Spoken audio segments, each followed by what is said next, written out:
start with Diogo Jota. What's the extent of his injury? Will he be available this weekend? No, will not be available, but the extent is still not clear. We need further assessment. It's something with some ligaments around the ankle, but not the ligaments, some others. And so, yeah, pretty much everything is possible in a moment, and it will go really quick, and the other way around, unfortunately, as well. So we have to wait that everybody saw the pictures with him in the boot. It's a normal procedure. Even when you just feel something there, they put you in that boot. And but no, for the weekend, for sure not. Despite that news about Diogo, things are going really well at the football club. You're winning games whether you're playing well or needing to dig in. It's 7 on the bounce now. But obviously, in terms of the league, you're reliant on City dropping points. So when you're in that kind of situation, what's the biggest challenge for you as a manager? Because when all's said and done, there's not an awful lot to fix here. It is actually a lot to fix here. And we sit together now in the morning. We last night I sat at home. Could have watched football, but tried to avoid it. And then I realized, tomorrow night, tomorrow is -1 again. So, and that's for the players tough as well. So there's a lot of things you have to think about. And obviously a game like with the intensity of the last one, there's one obvious thing with Diogo, but all the rest, we don't know yet. So we have actually to wait for it. You never, the information you get a day after the game are the injuries. The information you get 2 days after the game are the little nickels, and where the players still feel it and you cannot use them. So we are not even at that point in this moment in time. I have no idea who we can line up. Yes, he should have good options, but we don't know. And from all the problems I have, the smallest one is actually that we have what you said about City. So I don't even, there's no day in the week when I think about that, to be 100% honest. No minute actually. And because this decision is already clear, we have nothing to do with that. We only have to win our football games, and then we will see if we come closer or not. So that's pretty much everything about that. On the other side, it's we fight for the Champions League spot to play next year Champions League again, which is for the club incredibly important. So for that, we need to win games. If we want to go further in the cup competition or win the cup, then you have to win football games. So it's actually always the same solution. You solve all your problems with winning football games. And that's why that's the only thing we are really thinking and talking about.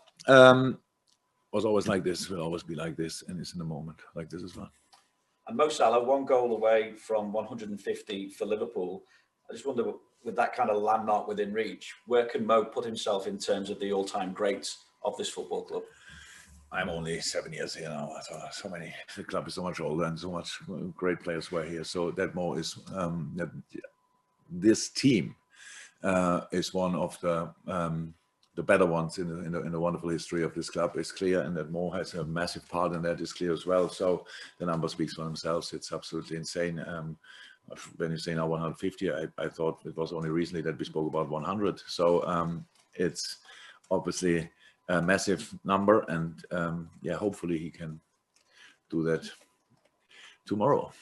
Thanks, Jurgen. Thanks, Vinny. In terms of running order, Pete Colley now, then Juliet Farrington and Mike Hughes in that order. Pete, over to you. Sorry, I can't be with you today. Oh, I'd like to say we miss you all, but it would be a lie. Same. Is there a tangible difference to Liverpool's dressing room, to training, when you get Mo Salah back like you did last week? What do you mean with that? Sorry. Is there a different feeling about the place when you've got Mo Salah back, as you did from like the AFCON? So yes, we are happy when the dressing room is full. It means when they all are there. Having Mo back obviously is a real good news, because before that he was away, and like Sadio was and like Naby was. So when they came back, they got exactly the same reception. It's not that we think when he's coming back, oh, finally we can win football games again, because we have to do that as well when he was not here, and the boys did that quite in an impressive way. So yes, but the best thing is you have to everybody in the dressing room. They're all fit and fine, and then you can go from there. Absolutely. At the start of August, you beat Norwich 3-0. Does your analysis show many differences between then and now Dean Smith has taken over? Yes, no, yes and no. Of course. So you all know that how much I like and respect Daniel Farke, who's now somewhere in Russia working, and he did obviously an incredible job there. But the start of the season for Norwich was obviously pretty tricky. And then Dean came in, and Dean is obviously wherever he was in football, he had success because he's good, really good. The things he's doing is really good. They brought in a few new players. Very interesting signings anyway from the first day. Like with two of them I know pretty well, with Sargent and Rashika, and so it's a really good football playing side. Didn't get the result often enough. That's why they have the points tally they have. But it's still a really good football playing side. And when you think about Norwich, they just will not stop believing in staying in the league, and I admire that actually. I really like that, and you can see that in the way they play. It's a very positive style.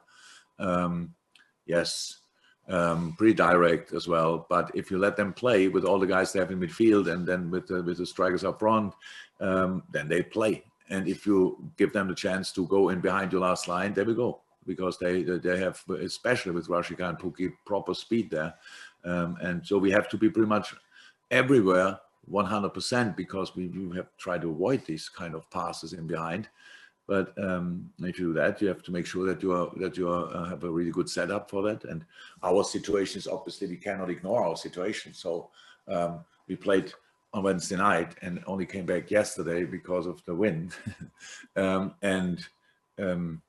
So now we play tomorrow again. So it's just for different reasons a difficult game for us. But I really hope for the support that however windy it will be, that the crowd pushes us even more.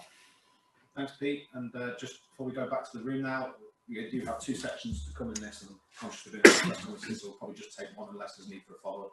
Juliet, followed by Mike, followed by Carl and Neil as well. Hey Jurgen, can we talk about Bobby Firmino? Obviously the goal he scored in midweek at the San Siro, but does that just sum up his worth and professionalism? He's been here a while now. We've seen that, obviously game time can be limited for him, but it's that never say die attitude and that approach and that professionalism that he comes on and just makes things happen. Bobby's if you would know him better, you would be even more positive about him, because he's just an incredible person. You could see when he came on, it was the most difficult position pretty much on the pitch, because Diogo got injured in these kind of fights in the first half, and then Bobby came on, and it's really tricky to keep the ball there. And we needed that. We needed still to play in these areas. When he scored a goal, then you could see everything is back. So that was really nice. I mean, then Bobby is in a mood that helps the team massively. So I'm not sure if any of the players should think like, maybe I will not get a lot of minutes, so I should use the few I get, because you never know. And also, especially with the quality of Bobby, he could play in this team. He could be in each lineup of this team every day because of his quality.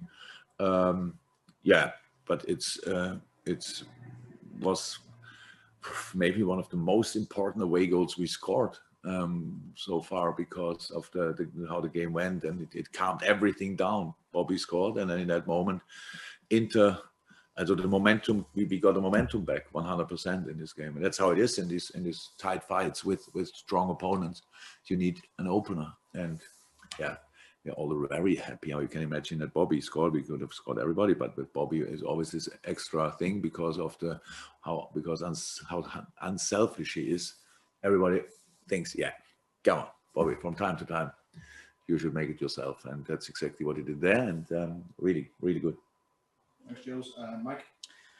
Jurgen, when you look at the array of the forward talent that you have at the top end of the pitch now, and I know Diogo Jota's currently injured, but he hasn't stopped scoring since the moment he walked through the door. Mo Salah, Sadio Mane, Roberto Firmino. You've got Luis Diaz now. There's Divock Origi, Takumi Minamino. Harvey Elliott can play there.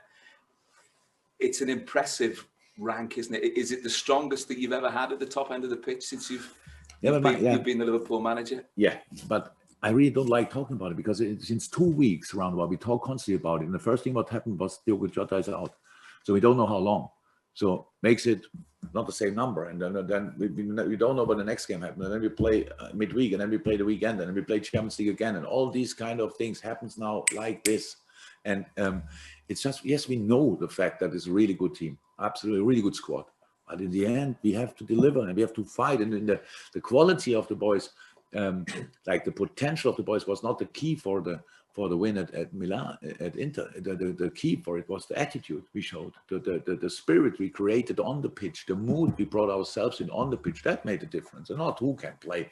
It's not when the past, whatever people call Madrid, the white ballet or something like that, because but we are not that, by the way. So it's all what you make of it. What do you make of the things you have available? And the boys have to, and we all have to. We have just to fight and not to think about how good we could be. We are not the Harlem Globetrotters. We are not, for sure. There are now there. By the way, there are a lot of really good football teams and squads. We have to battle with. So nobody is happy with being second or whatever. Reaching a final is great. If you lose it, everything is nothing anymore or stuff like this. So we need each and one of them, and not talking about it constantly. I get it, but I answered the question already 5 million times. So why we talk constantly about the squad? It's there, great, really great. Usually we talk about it when we don't have enough players, or you think we should sign more players, and all these kind of things. That's absolutely great. But we spoke 2 weeks about it, and now Diogo is out. So let's stop asking me about it. Think about it, write about it, do whatever you want. But my opinion is clear. Yes, top squad, best I ever had.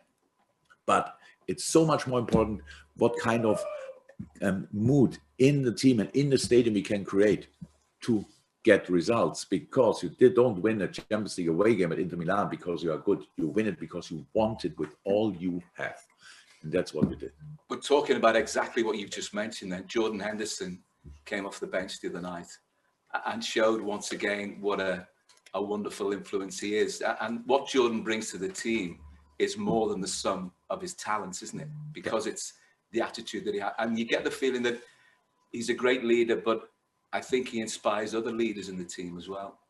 They all do. To be honest, they all do. And I love Handel to bits. That's how it is. But how he reacted, yes, it's true. It's a perfect example because he didn't start, and I'm pretty sure I didn't ask him to talk to him and ask him to expect to start or whatever. So, but I know that's how the players are now. He is obviously expected to start it, and it's clear. And then didn't start, and you come on and you make that, and the whole world asks you the question, why didn't he start?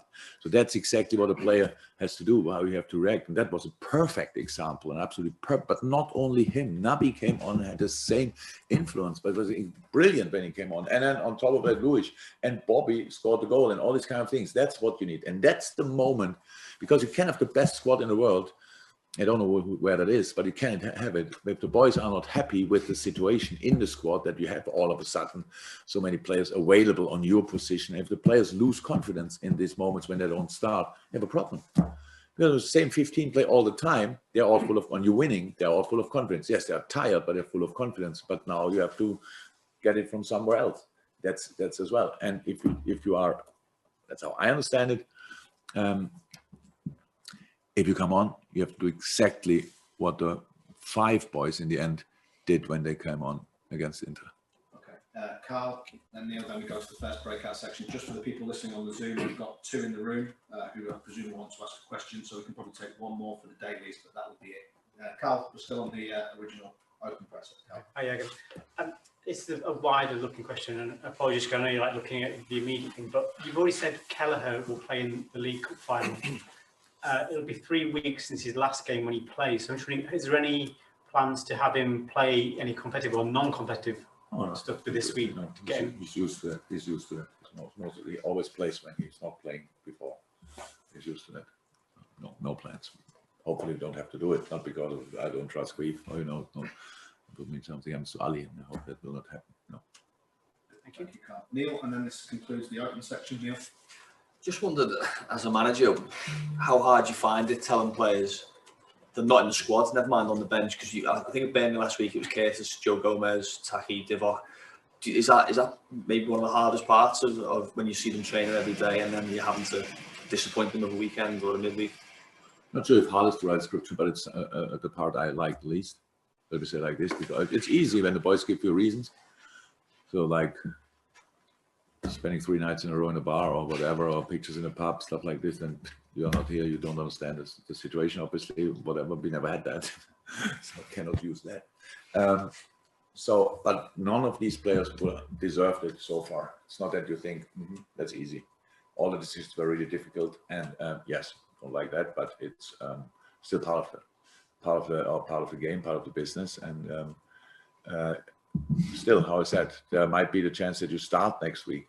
That's how it is, and you better keep yourself in a good place. Be angry with me, no problem. Be disappointed, no problem. But next day, show up latest and be the best version of yourself and go again. And then you make the decisions difficult, because if you drop in training, it's not a good solution, because then it starts going the wrong direction. So, but never happened, to be honest. The response, the group is incredible, absolutely incredible. And yeah, it's like it is.